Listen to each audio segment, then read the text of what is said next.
മലയാള cinema താരസംഘടനയുടെ general secretary സ്ഥാനത്തേക്ക് നടൻ സിദ്ദിഖ് തെരഞ്ഞെടുക്കപ്പെട്ടത് കുറച്ച് ദിവസം മുമ്പാണ്. ഇടവേള ബാബു വർഷങ്ങളായി ഇരുന്ന കസേരയിലേക്കാണ് സിദ്ദിഖിന്റെ വരവ്.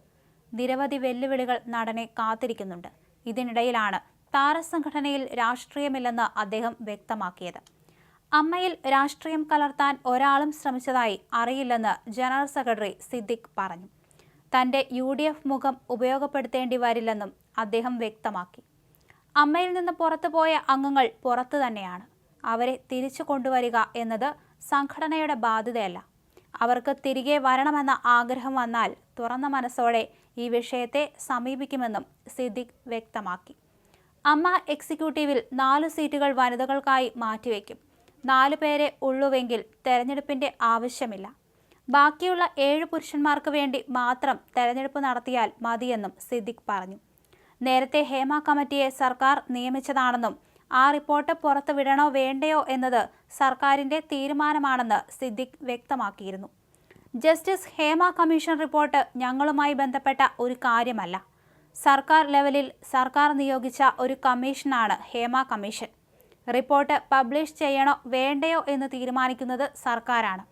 അമ്മയ്ക്ക് അതുമായി യാതൊരു തരത്തിലുമുള്ള ഇടപെടലില്ല. താരങ്ങൾ പ്രതിഫലം ഉയർത്തുന്നു എന്ന ആരോപണം ആരും ഉന്നയിച്ചിട്ടില്ല.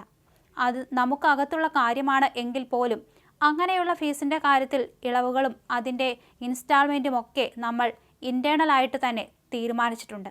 അത്തരം ഒരു പരാതി ചലച്ചിത്ര മേഖലയിലെ ഒരു ഭാഗത്തു നിന്നും ഇനി ഉണ്ടാകില്ല. രമേശ് പിഷാരടി ഉന്നയിച്ച പ്രശ്നത്തിന്റെ നിയമപരമായിട്ടുള്ള കാര്യങ്ങൾ അഭിഭാഷകരുമായിട്ട് ചർച്ച ചെയ്തിട്ടുണ്ട്. അതിന്റെ കാര്യത്തിൽ പുതിയ മാനദണ്ഡങ്ങൾ ഉണ്ടായിരിക്കും.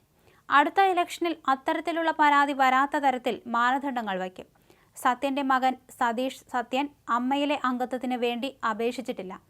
അദ്ദേഹം ബന്ധപ്പെട്ടു എന്ന് പറയുന്നുണ്ട്. പക്ഷേ എൻ്റെ അറിവിലില്ല. അദ്ദേഹവുമായി നേരിട്ട് സംസാരിച്ച് അദ്ദേഹത്തെ സംഘടനയിലേക്ക് സ്വാഗതം ചെയ്യാൻ തന്നെയാണ് തീരുമാനം, സിദ്ദിഖ് വ്യക്തമാക്കിയിരുന്നു. അമ്മയുടെ എക്സിക്യൂട്ടീവ് കമ്മിറ്റിയിലേക്ക് ജോമോളെ ഐക്യകണ്ഠേന തെരഞ്ഞെടുത്തതായും സിദ്ദിഖ് അറിയിച്ചു. ഇടക്കാലത്ത് നിന്നുപോയ കൈനീട്ടം പദ്ധതി വീണ്ടും തുടങ്ങാനും യോഗത്തിൽ തീരുമാനമായി. ഒപ്പം പുറത്തു നിന്നുള്ളവരെ കൂടി ഉൾക്കൊള്ളിച്ചുകൊണ്ട് അഭിനയം, നൃത്തം തുടങ്ങിയ മേഖലകളിൽ വർക്ക്ഷോപ്പുകൾ നടത്തുമെന്നും അനു മോഹൻ, സരയു, അനന്യ, അൻസിബ തുടങ്ങിയവരുടെ മേൽനോട്ടത്തിൽ അമ്മയുടെ സോഷ്യൽ മീഡിയ പേജുകൾ കൂടുതൽ സജീവമാക്കുമെന്നും സിദ്ദിഖ് അറിയിച്ചു. അതേസമയം സിനിമാ മേഖലയിൽ സ്ത്രീകൾ അനുഭവിക്കുന്ന പ്രശ്നങ്ങൾ ഉൾക്കൊള്ളിച്ചുകൊണ്ടാണ് ഇത്തരത്തിൽ ഹേമ കമ്മീഷൻ ശുപാർശ ചെയ്തിരിക്കുന്നത്. അതിലുള്ള വിവരങ്ങൾ പുറത്തു വന്നാൽ സിനിമാ മേഖലയിലെ പല ഉന്നതരും കുടുങ്ങുമെന്നും പറയുന്നുണ്ട്. പക്ഷേ ഇതുവരെ ഹേമ കമ്മീഷൻ ശുപാർശ പുറത്തുവിട്ടിട്ടില്ല. പക്ഷേ അത് തീരുമാനിക്കേണ്ടത് സർക്കാരാണെന്ന് തന്നെയാണ് ഇപ്പോൾ സിദ്ദിഖും വ്യക്തമാക്കിയിരിക്കുന്നത്. അതിൽ ഞങ്ങൾക്കൊന്നും പറയാൻ സാധിക്കുന്നതല്ല. അതിലെല്ലാം സർക്കാർ കൈകടത്തേണ്ട വിഷയമാണെന്നും സിദ്ദിഖ് കൂട്ടിച്ചേർത്തു.